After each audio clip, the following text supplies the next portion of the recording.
Thank you, Madam Chairman. Thank you, Madam Chairperson.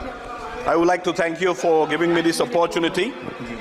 Mr. Speaker, Madam Chairperson, I want to thank the leader of the opposition, Rahul Gandhi ji, and Madam Sonia Gandhi ji for allowing me to take part in this budget discussion.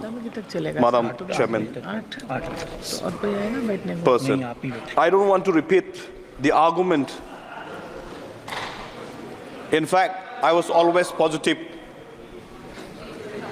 with the development and the policies, Madam Chairman. But this government seems to neglect the budget that was supposed to be pivotal, ensuring the goodwill of the masses, reaffirming the trust on June 4th. It has been long, and government has proven that they focus mainly on Sabka Nash, Apna Vikash. Seems like it has not learned a lesson from the Lok Sabha poll. Once again, the budget has attempted to fix supply-side factors without paying attention to farm ways to bolster consumer demand. Instead, the whole budget exercise for the financial year seems to concentrate solely on reducing the fiscal deficit from 5.1% currently to targeted 4.9%. The maximum price for which now will be paid by the taxpayer. The taxpayers pays the brunt. The taxpayer on the long-term capital gains announced have been increased, something that our finance minister would only simplify the tax structure. Madam Chairperson, this government, instead of rewarding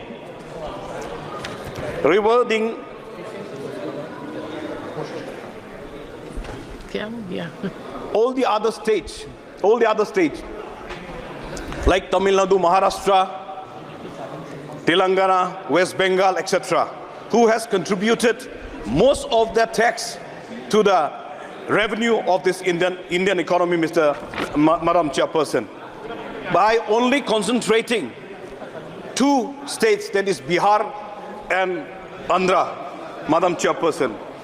Now, when we look at the Northeast, when we look at the tax, Madam Chairperson, the new tax rules for the LTCG is only beneficial if a citizen of India is earning close to the exempted value rupees 1.25. However, as we move beyond the exempted figure, the tax on capital gains will increase disproportionately because 2.5% increase in the tax rate outweighs the rupees 25% exemption increase, Madam Chairperson.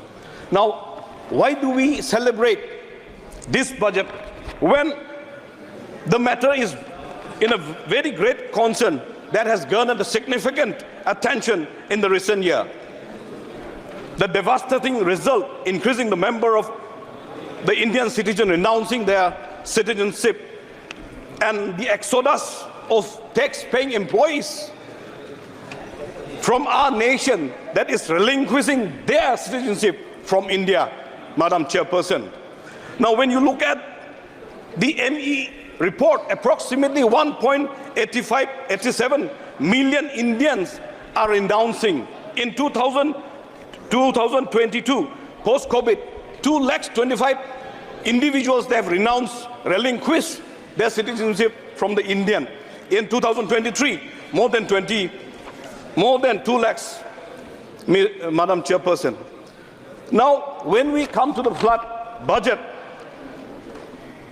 the Northeast seems to have been neglected in the budget of irrigation and flood mitigations, like Meghalaya and thorn-striped Manipur. Madam Chairperson, the government seems to have not even touched the Northeast as an evidence by the situation in Manipur. There has been a lack of initiative to ensure the health and the well-being of the women in the region, despite Assam being the highest maternity and mortality rate. The government prioritized expanding only the banking. When the women themselves will die, what is the purpose of banking, ma'am? So therefore, I urge the government to address this disparity issue, provide immediate aid to the riot-stricken people at the very least, establish well-equipped healthcare or hospitals to meet their needs. I want to focus mainly on the Meghalaya Madam Chairperson, ugly surprises, uncertainty that very occurs with no hope of predicting them in real time. When you look at the Manipur, ma'am, there has not been a much effort to weigh the situations. No common framework seems to exist to set the rules for doing so. The victims of Manipur could not have foreseen what was going to happen and how the government was going to deal with the livelihood meltdown of thousands of Manipuris. The notions that livelihood meltdown are scarce and myriad, since no other states don't generally happen these kinds of incidents, ma'am. These are the failures of the government, and it's very, very much unfortunate. When we come to the Meghalaya, Madam Chairperson, the Meghalaya has taken the resolutions on Garo Khasi language to be included in the 8th schedule, when we could have portrayed a beautiful language in this wonderful, diversified decorum of the country. And another one, ILP, that is also been taken the resolution on the floor of the House, Madam Chairperson. Now, we know that in the Northeast, it has got quite alarming check of illegal immigration. Just few days back, hundreds of Rohingya immigrants, they have already migrated to India. Now we don't have the proper checking point, ma'am. So that's why if we could do it, serious checking in this border region. Last, ma'am. Now, rampant smuggling is happening.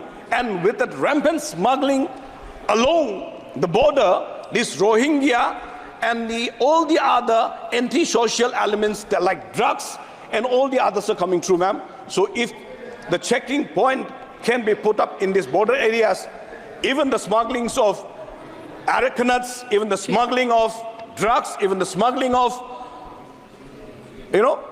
sugars, this is happening. That's why the local consumers are having the problem in those states. माननीय सदस्य श्री दर्शन सिंह चौधरी जी, thank you. सभापति